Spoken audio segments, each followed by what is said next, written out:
ងារសពបែបយ៉ាងដើម្បីជាតិនិងដើម្បីមានប្រភពរបស់ខ្លួនយើងនឹងជួយឧបត្ថម្ភគាត់40000រៀលចាប់ពីអាយុ65ឆ្នាំទៅ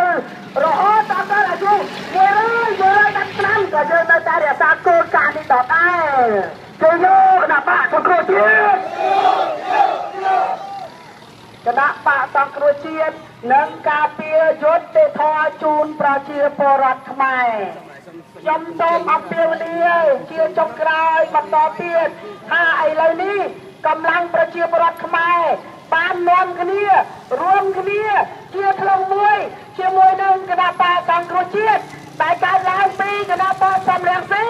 និងគណៈបកសិទ្ធិមនុស្សថ្ងៃទី28ខែ7នេះសូមបងប្អូនទៅបោះឆ្នោតដើម្បីអនាគតយើងបានជួយគេ34ឆ្នាំហើយបងប្អូនបញ្ចប់ការជំពាក់គុណទៅយើងត្រូវ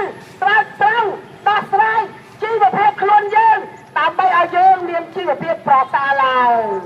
ទៅយកគណៈបកសង្គ្រោះជាតិ